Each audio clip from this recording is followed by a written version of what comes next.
Whether you're pitching a product, negotiating a raise, or deciding which movie to watch, we all navigating the art of selling in one way or another. Welcome to Power of Soft Skills in Sales. I'm Evgeniy, your guide to unlocking the human side of selling. Here we explore the connection, communication, and collaboration skills that make interactions more impactful. Get ready for inspiring stories, teamwork tips, insight on trust, and actionable advice to help you sell smarter and connect deeper. Let's jump in.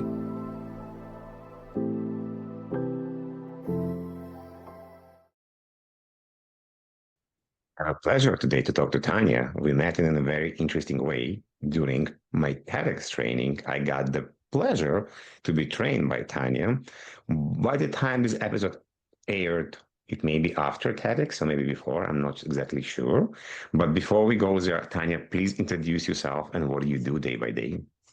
Awesome. Thanks so much. Yeah, nice that you said it's a pleasure so far being coached by me. Not everybody feels that way. I'm Tanja Diamond. I'm a business and life strategist is the quickest way to say that. I have 5 major brands ranging from personal development to healing trauma to sex and relationship, all the way to TEDx speaker coaching. So I do a lot in my day. So it's super exciting and textured.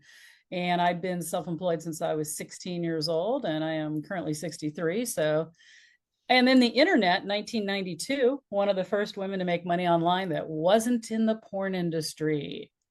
That would have been faster. I like a challenge. OnlyFans, yes. We're not going to talk about OnlyFans today, but we are going to talk about connection, communication, and soft skills today.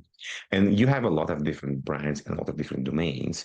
My main domain is cybersecurity, but part of cybersecurity is consulting, communication, and I do believe talking to people, understanding people, it's uber important because if we don't understand people, then the technology, while it could be very cool, we're going to be very, very secondary. And Yeah. I kind of want to start on focusing on the coaching part because when people come to coach with you, and this could be trauma, this could be speaking, this could be other thing, Yeah. I'm guessing they already kind of a bit more mature because they ask you now for guidance. But still, there's a lot of coaches, there's a lot of people. When they talk to you or when you reach to them, there should be some kind of communication. Yep. So how do you do that? But maybe even before, if we talk soft skills, if we say the term soft skills, what is soft skills for Tanja? What does it mean for you?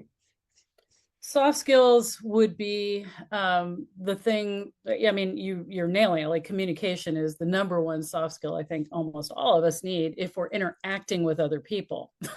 If we're not interacting with other people, then, but communication is the result. So that's what I was saying. Communication is the result. So if you're trying to communicate with somebody and you're not getting the result you want, you might look at what the heck you're doing when you're talking and speaking to them.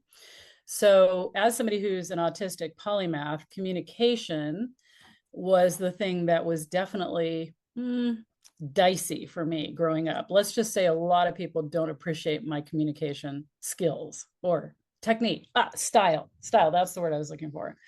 My communication style for a lot of people when I was a kid was constantly being told to stop doing whatever it was I was doing. So I received a lot of information that how I spoke and communicated was not appreciated or liked. And if you talk soft skills, there's also the idea of hard skills. And in technology, from where I come, there's a lot of hard skills. It could be mathematics, physics, programming. And I find that people that have a lot of hard skills, by a lot, I mean a very, very proficient there, having harder time with soft skills. Is this what else you see as well or something else? No, absolutely, because I work with a lot of people who are geniuses and a lot of geniuses that are into like programming and technology and building and innovation and things like that, harder skills using their computers all the time. One of the things that I help coach them with is how to actually communicate their ideas and what they are trying to tell the rest of the team. Because they're all out doing these, crazy, cool, innovative things, but they have no idea how to actually say it and actually get what they need done. I'll give you an example. I really want to hear an example of somebody, and if somebody is listening to us right now, they could be in programming, they could be in the other part of tech, And they may Yeah. like, oh, wait a second, I have a lot of ideas, but every time I want to say it, I'm not always understood. Or when I Mhm. want to tell my spouse, my kids, my friends that are not in the industry. So, what are some of the guidelines that you tell people to do what you do? Yeah. Well, part of it is that we get really excited when we're, because I'm also a scientific innovator, clicking blue block glasses here. I'm also a serious nerd, tech stuff as well. And part of the problem is we get so excited about the thing we're doing that we just download. So we talk fast about things and terms that other people don't know. And as soon as you confuse somebody, the first time somebody gets confused about what you're saying, they lean out. And once they lean out, everything else you're saying doesn't land. So when you're talking, you're talking to people that are not your compadres in that kind of space, you have to slow down. You have to use lay terms, try to be as simple as you can. But the main thing is to allow people's brains to catch up with what you're saying.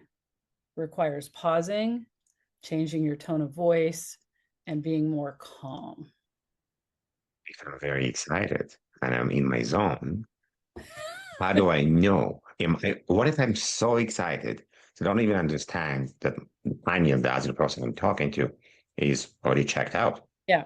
Yeah. Just assume it. If you're excited, you feel that urgency and you feel that excitement, which you're going to do when you're like, get something new and you really want to talk about it. You're like, oh my gosh, you got to hear that. When you feel that urgency, that's already a sign that if you're talking to somebody who's not meeting that, you're not going to notice it.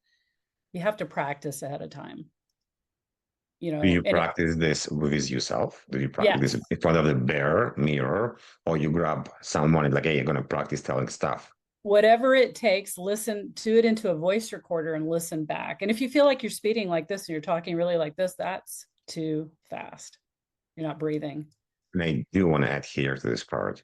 When you're gonna record yourself on the voice recorder, I guarantee 100%, 99.9, you're gonna hate your voice because Yes. we just built like that that when we hear ourselves during our years and then recording, it will sound different. It took me about 8 months or maybe a year to be comfortable listening to myself. So bear with yourself. You have an amazing voice. You just need a bit of time to adjust to it. So this is a good Yeah. advice. Record Yeah. yourself. And especially with oral technology, you can do it on your phone. You can transcribe. You can listen. There are so many things you can do there. Yeah. This is very interesting and I think very valuable as well because many people even afraid to speak up from their ideas in some cases. But what you're saying is part of the solution is to understand the problem. That you Mm-hmm. are excited, that Absolutely. you excited from a good reason because you have Yeah. something to share. Yeah.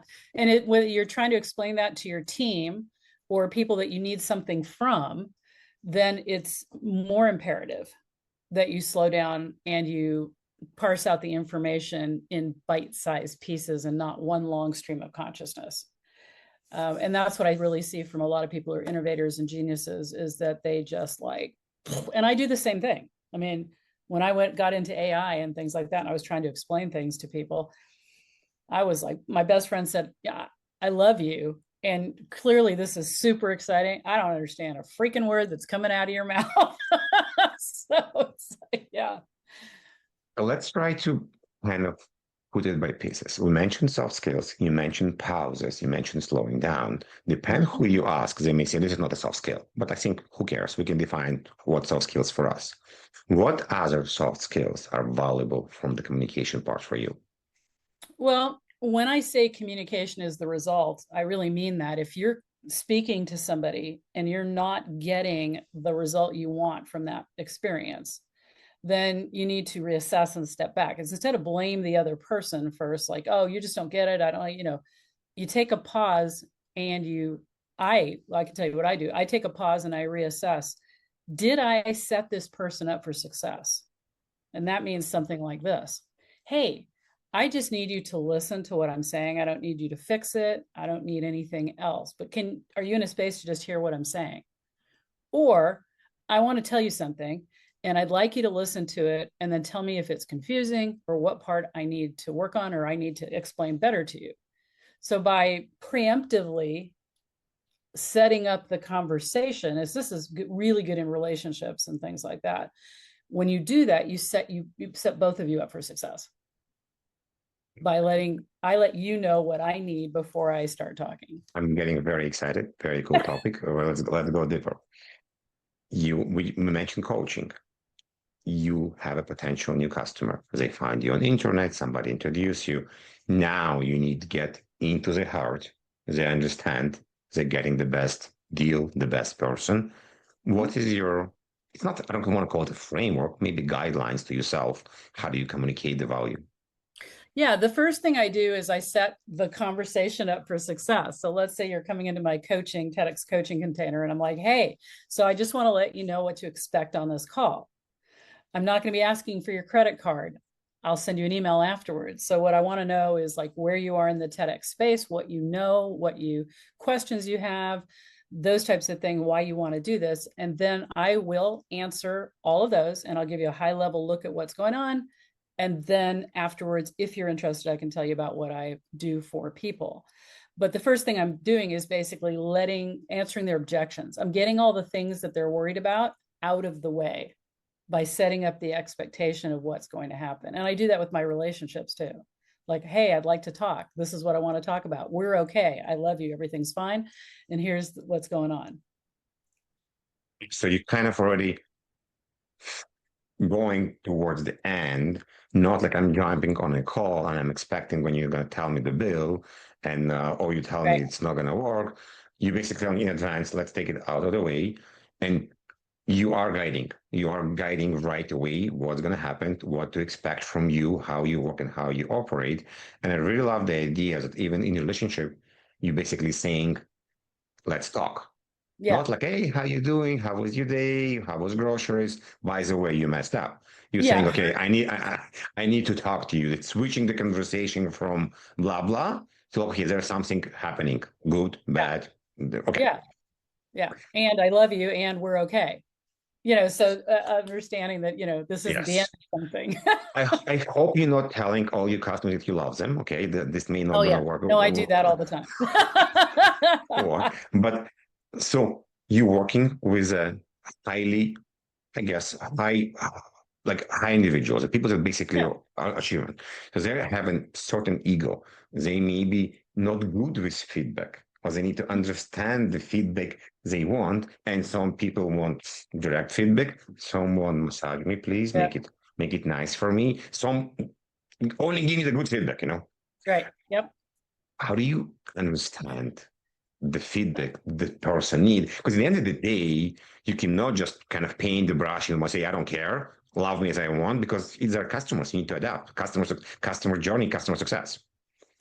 That's a great question because I'm kind of known. The reason that I'm a strategist and not a coach is people pay me to tell them what to do because my skill set isn't to massage somebody and spend a lot of time fluffing them up. And so I let people know if you're going to coach with me, I am really direct. It's going to feel really kind of in your face, not happy, but I also use a lot of humor and there's a lot of love. And so what I say is if you understand that my intent is for you to have outstanding results sooner than later, and you lean into what I'm asking you to do, we'll get there faster. And that doesn't mean that people love me or they hate me. There's pretty well not a middle ground for me when it comes to coaching.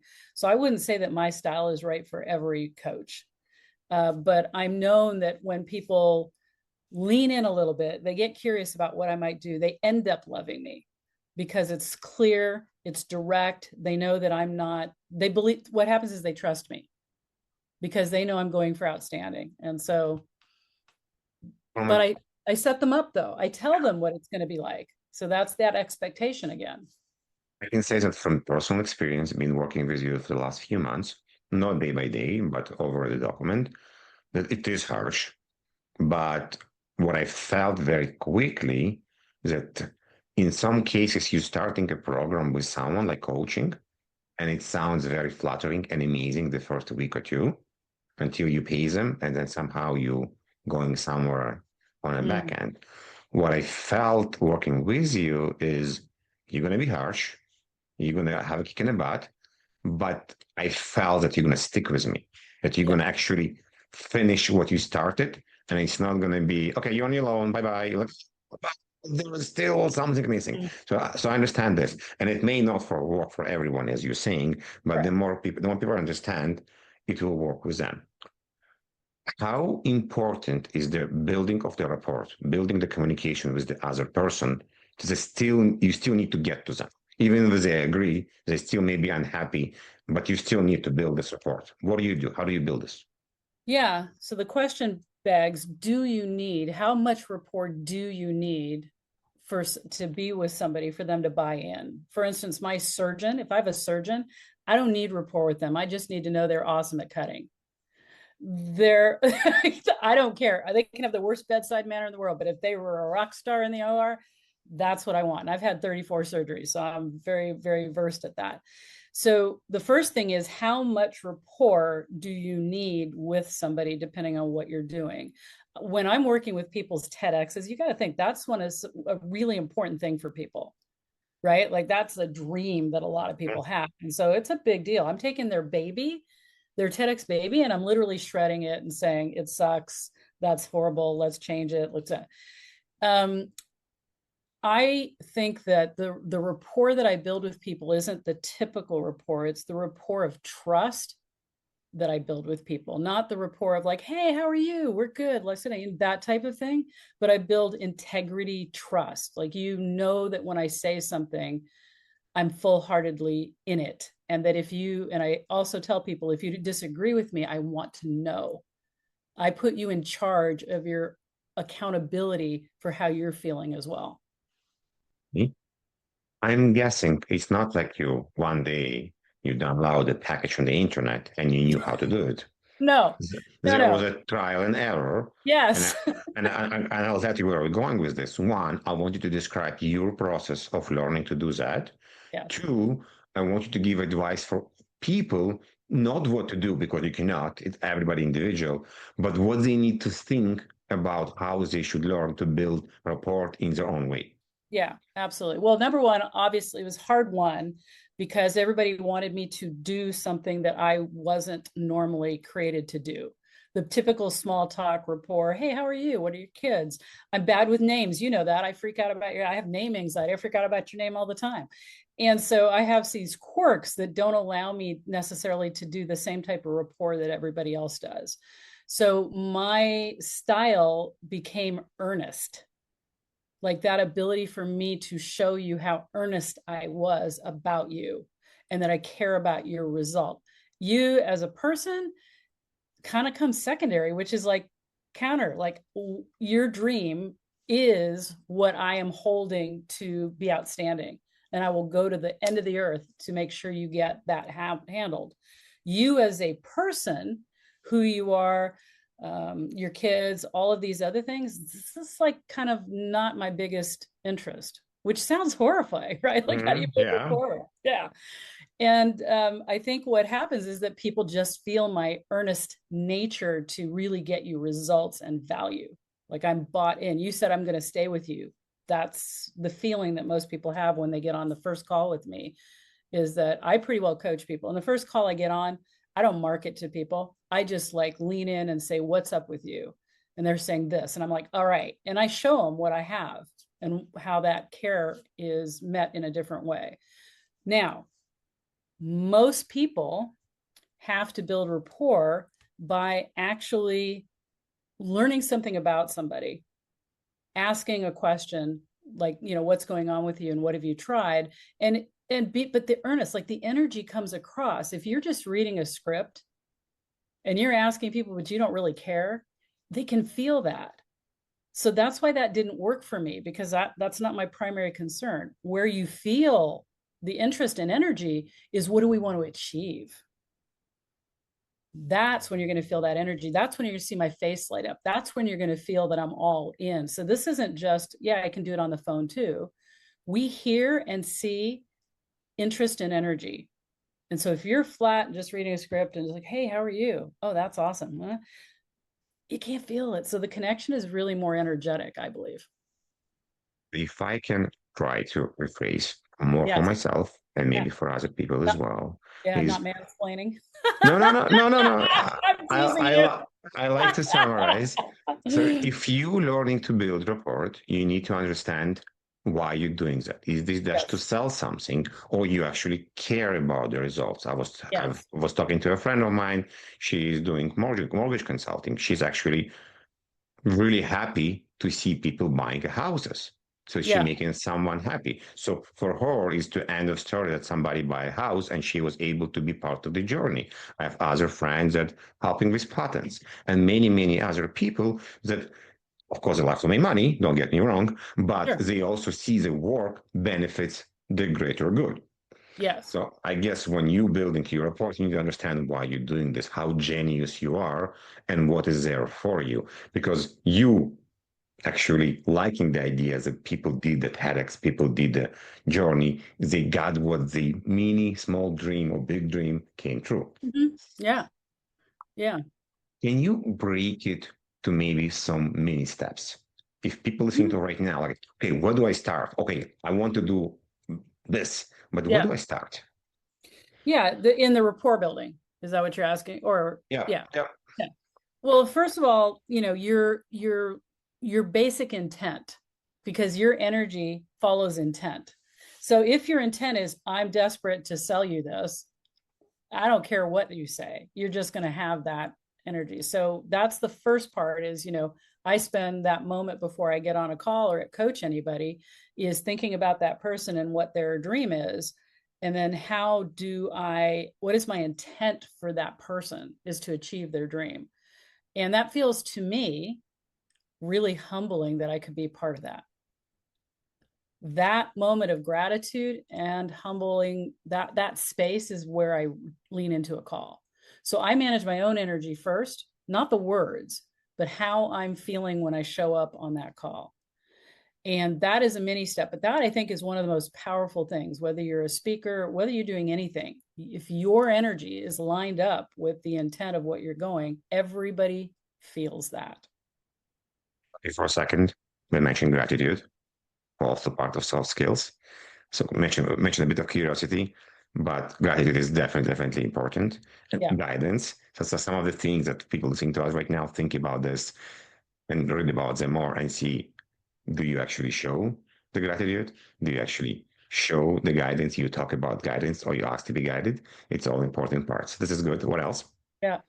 Well, and then I do something you're very familiar with. Of course, I take some breaths, conscious breaths, and actually like center my energy and show up.